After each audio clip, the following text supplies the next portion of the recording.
What's up, guys? It's Thorn. Today I'm bringing you another top 5 weapon choices for PvP.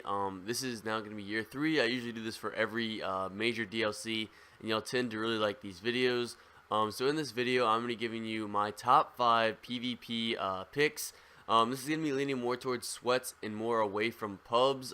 There are some better weapons that are probably might beat some of these weapons on this list if you're playing like sixes or something. But I'm focusing more on like Rumble or PvP with sweats or tournaments or more competitive play. So getting into the list, starting at number 5, I have the Clever Dragon. Now, as you know, this weapon was dropped in Iron Banner last week, and it's definitely a really solid choice. It's got the same archetype as a Grasp of Malik, really high fire rate, and it's really stable. A lot of the rolls drop with counterbalance and things like Brace Frame, and the sights are really nice, and Snapshot's not the best. If it would have got high caliber right here, it would have been really nice, but this is still a really good roll on a Clever Dragon. It has a fast fire rate, and it's definitely really effective in the medium to close range, and it even doesn't really have that much damage drop off in the long range.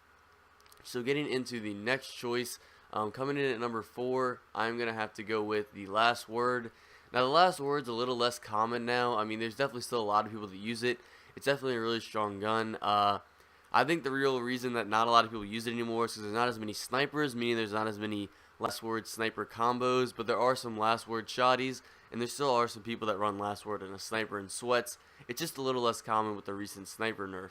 But this gun's definitely still really strong in the close range. If you pair it with a shotty, you can do that. It's a really aggressive play style when you do that, so it's a little more risky, but it can be rewarding, and it's actually still a pretty good weapon.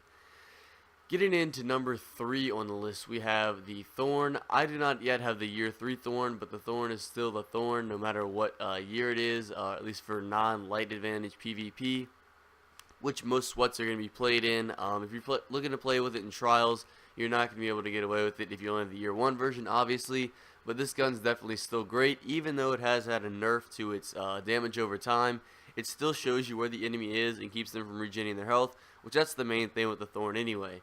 It's definitely a lot more balanced than it used to be, and I think it's still a really good choice for a weapon. Now, moving into number 2 and 1, these are extremely close. They're very similar weapons. I'm sure you already know which ones they are. The Palindrome and the IS Luna are number 1 and number 2. So this Palindrome dropped for me when I had I just got it from a package actually. It came with Rifled, Icarus, and Reactive Reload, which is, in my opinion, is a really good setup, a really good drop.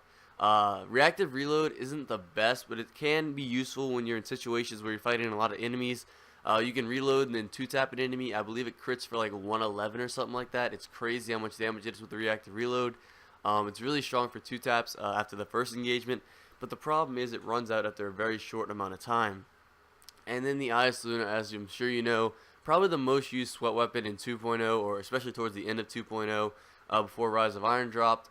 This is a really good roll of mine, in my opinion. Only thing that I would change is instead of reinforced, I would go rifled if I had it. It definitely does have a lot of range. Stability is a little lacking, but rangefinder, target acquisition, or hidden hand definitely help the target acquisition. So you pretty much hit all your shots with this thing. And then the Palindrome, again, is pretty much exactly the same. In my opinion, I would rate the Palindrome number 1 and IS Luna number 2. Just in my opinion, I prefer the way the Palindrome handles a little better. I like the way the gun feels. I mean, again, that's just personal preference, so your 1 and 2 might be different. But this is a pretty good setup of my number 1 through 5 PvP sweat / loadouts, whatever, for primary weapons. The Surge PDX, which was on it in April update, is not on it anymore. I feel like the Clever Dragon easily beats it out, and the Blind Perdition is the same archetype as the Surge PDX, and honestly, these pulse rifles, in my opinion, just fire too slow now. So hopefully you enjoyed this video, guys, and peace out.